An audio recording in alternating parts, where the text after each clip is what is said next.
Jason stood in the doorway of the kitchen, keys still in hand, the soft click of the lock echoing faintly behind him. The house was quiet, too quiet. The comforting scent of rosemary chicken lingered in the air, blending with a subtle trace of red wine and something sweeter. Chocolate, maybe? His eyes drifted to the counter, where a neatly folded note rested beside the dinner plate. Her handwriting, he knew it instantly. Elegant, deliberate, a little more angular when she was in a rush. Don't be angry, I needed to do this for myself. I'll be home late tonight. Don't wait up. Jason read it once, twice. The words felt rehearsed, like something from a script. Not cold, not unkind, just detached. He turned slowly, taking in the room. The table was set for two. White plates, polished cutlery, the wine already breathing in wide crystal glasses. And in the fridge, a small square of chocolate cake with a gold candle beside it. His birthday had passed weeks ago. No celebrations. Not then, not when everything felt like it was falling apart. Why now? Jason reached for his phone but hesitated. The screen remained dark in his palm. He slid it into his pocket and moved toward the hallway closet. There, hidden just behind the coats, was the small security panel, a feature he once installed for peace of mind. Now it buzzed softly as it played back today's feed. He scanned the footage. Morning, Elizabeth leaving for work, brief kiss at the door, a to-go cup in her hand. Afternoon, a delivery. Flowers, maybe, though he hadn't seen any around. Evening, Elizabeth returning. Alone. But then 7 to 12 p.m. A tall man appeared on the doorstep, early 40s dark coat, confident. Jason didn't recognize him. Elizabeth greeted him with a cautious smile, almost nervous.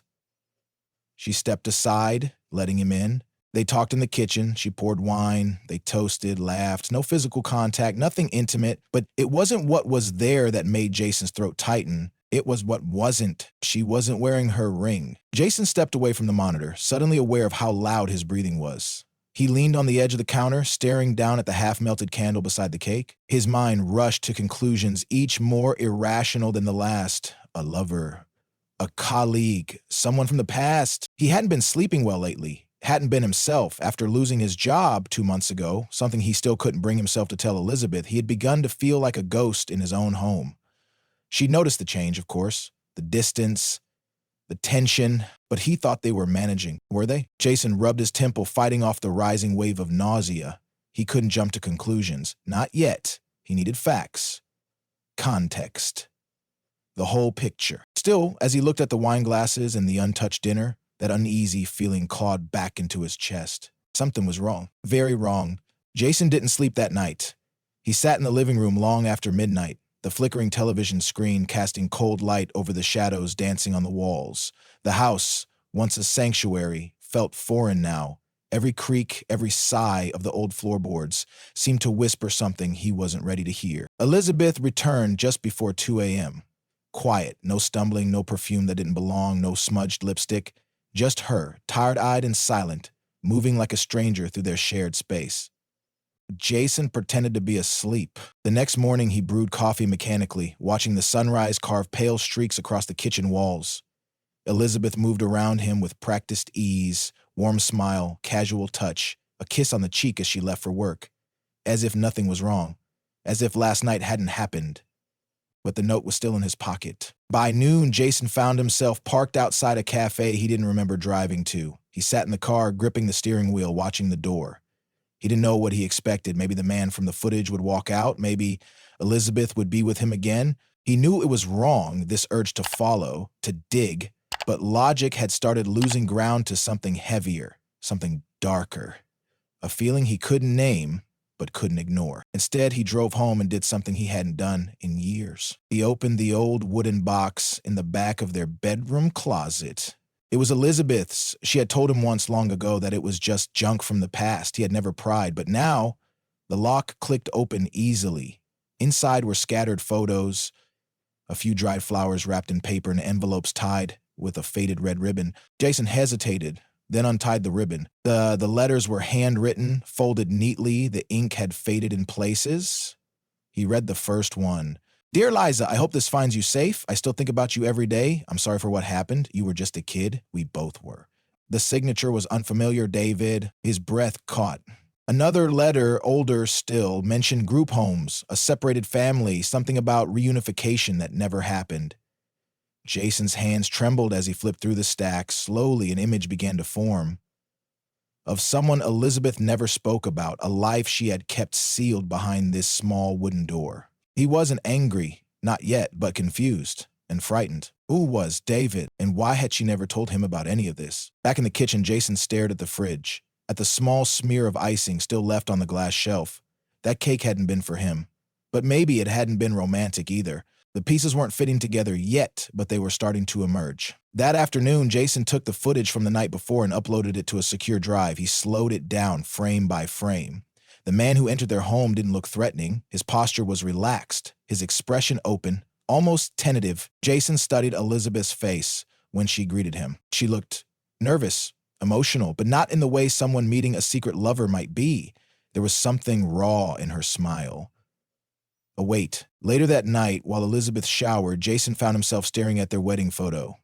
The glass was slightly cracked in the bottom corner, something he'd meant to fix for months. He traced the fracture line with his thumb. It looked so young, so certain. But certainty, he was learning, was an illusion. And behind every silence, every smile might be a truth, too painful to say aloud. Jason didn't know what he was chasing anymore. Proof of betrayal, or a truth that might hurt more than any lie. But he was in it now, and there was no turning back. By the third evening, Jason could no longer pretend everything was fine. The silence between him and Elizabeth had grown brittle. Tight conversations about groceries, the dog, her work. It was the kind of silence that comes not from comfort, but from fear of shattering the illusion of normalcy. And Jason could feel himself teetering, caught between doubt and the slow gathering gravity of truth. He needed answers, and he didn't know how much longer he could keep pretending not to notice the changes. That evening, Elizabeth was sitting at the kitchen table, laptop open, scribbling notes on a yellow legal pad. Jason stood in the doorway, watching her for a moment, her brow furrowed, fingers tapping her pen rhythmically against the table. She hadn't seen him yet. There was a time he loved moments like this, watching her unaware, caught in her own world. But tonight, it felt like he was looking at a stranger through a window, one pane of glass and 1,000 unsaid things separating them. "Elizabeth," he said quietly. She looked up, surprised. "Hey, I didn't hear you come in. We need to talk." Her pen stilled. Jason walked to the fridge, opened it reflexively, closed it again. The air between them grew dense. "I've been thinking," he began, keeping his voice measured, "about the other night, about the note, and the man." Her body stiffened, almost imperceptibly. "Jason, I told you." "You didn't tell me anything," he said, gently but firmly. "You said not to wait up, and I didn't. But I also didn't stop wondering, and I can't anymore." She looked down at her pad. "It's not what you think." "Then tell me what it is." Elizabeth hesitated, then closed the laptop slowly, her hands folded together, fingers nodding and unknodding. She didn't meet his gaze. "I've been meeting someone," she said finally. "Not like that. Please, don't jump to conclusions." Jason said nothing, but his breath caught. The air in the room felt thinner. "I've been seeing someone from before. From a part of my life I never told you about." "David?" Jason said softly. She looked up, startled. "I found the letters." Elizabeth's eyes filled with something between shock and resignation. "I never wanted you to find them that way." "I didn't want to find them at all," Jason replied. "I didn't want to feel like a stranger in my own house. I didn't want to sit here every night trying to guess if my wife is falling out of love with me." "I never stopped loving you," she said quickly. "That's not what this is." "Then what is it?" She stood abruptly, walking toward the window. Her voice was quiet when she spoke again. "He's my brother." Jason blamed. "What? Half-brother. I haven't seen him in 30 years. We were separated when I was a kid. Different foster homes. We wrote letters for a while, but then I stopped answering. Life got messy. I built walls, Jason, around everything I thought I'd never want to look at again." She turned, and now he could see the tears beginning to well in her eyes. "He found me a few months ago. He'd been looking for years. And I didn't tell you because I didn't know what it would mean. Not yet." Jason sat slowly, his pulse still racing. "So all of this, the cake, the dinner, it wasn't for him. It was for both of you?"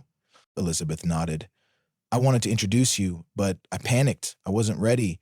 I didn't know how to explain something I've never fully processed myself." He closed his eyes, trying to fit this version of the story into the gaping holes in his understanding. So much pain, buried and sealed, now resurfacing. He imagined her as a child, clinging to letters and memories of someone who was real, then gone. A brother, a ghost. I thought you were hiding an affair, Jason admitted. She came toward him then, slowly, like someone approaching a wounded animal.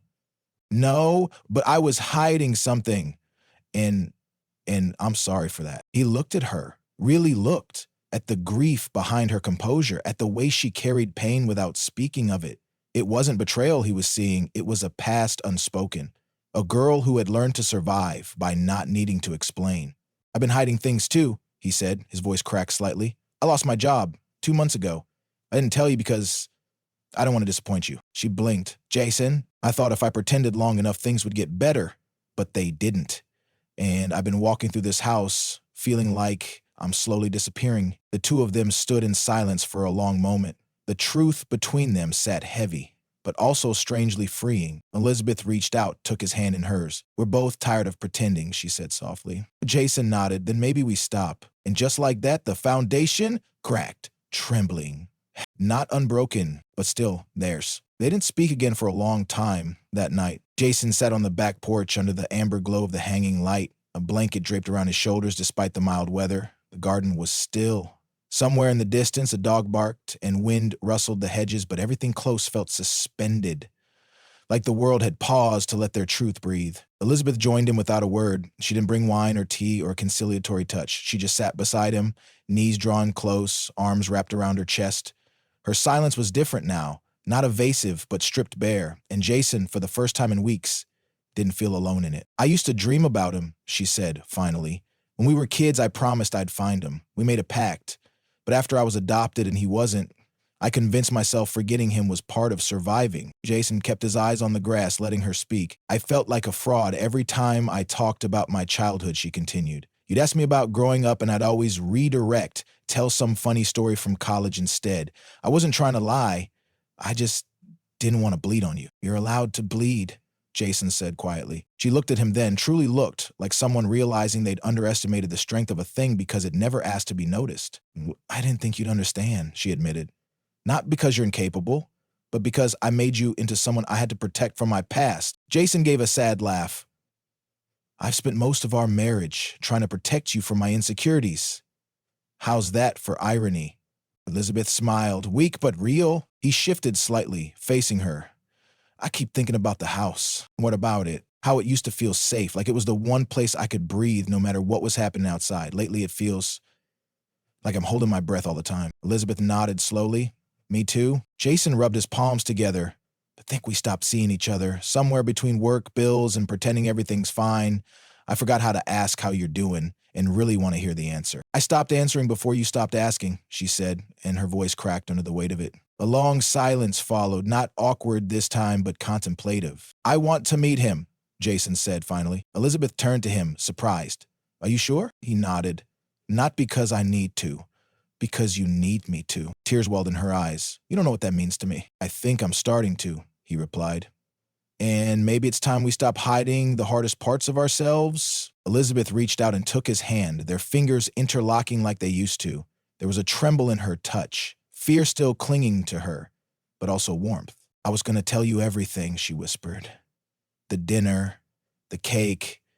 It was supposed to be a surprise.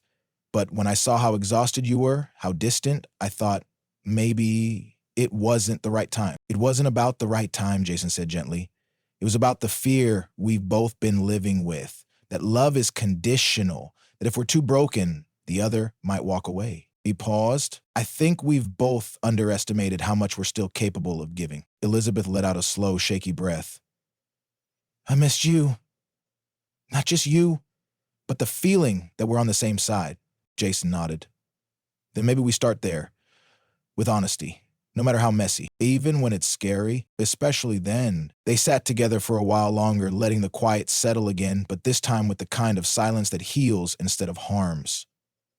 The wind picked up slightly, rustling the leaves in the garden, and Jason thought about how fragile everything was, and how beautiful that fragility could be if held gently. When they finally rose to go inside, Elizabeth hesitated near the threshold. I kept a photo, she said, from when we were kids. I hid it because I thought it would hurt too much to see, but maybe Maybe it's time you saw it too. Jason offered a soft smile. Let's see it together. Inside, they moved through the house, not as strangers, but as two people relearning one another. He followed her to the bedroom. She opened the old wooden box and pulled out a small, worn photograph. Two children, arms around each other, barefoot on cracked pavement, their eyes full of a hope the world hadn't yet touched. Elizabeth handed it to Jason. Her fingers lingered on the edge of the picture like she was still afraid to let it go. He held it gently. Let's not keep secrets anymore, he said. And this time, she didn't hesitate. A week passed. They didn't talk about everything right away, not all at once, not with grand declarations, but something had shifted. Their words grew gentler. The glances lasted longer. Silence, when it came, no longer felt like distance. It felt like room to breathe. Jason found himself waking before the alarm, drawn not by anxiety but a desire to see her.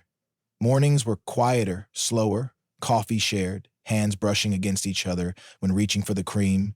Moments that once felt routine now shimmered with something rediscovered. Elizabeth started leaving the office door open when she worked from home. Sometimes Jason would pass by and ask, how's the world of ad campaigns? And she'd smile, really smile, and answer. Other times she'd pause what she was doing and join him on the porch just to sit in shared stillness.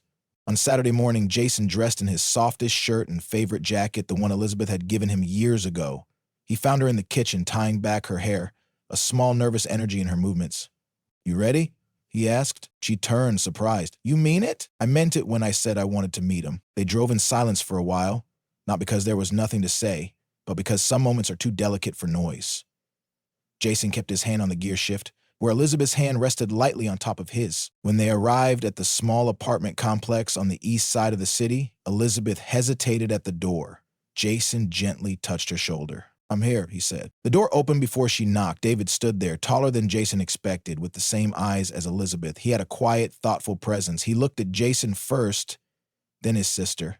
You came, he said simply. Elizabeth stepped forward and hugged her brother. This time, Jason saw no hesitation, only the embrace of two people rebuilding a connection too long denied. David extended his hand. Jason took it. Inside, they talked about childhood spent apart, about shared fragments of memory, matching scars, the same lullaby hummed by different foster mothers.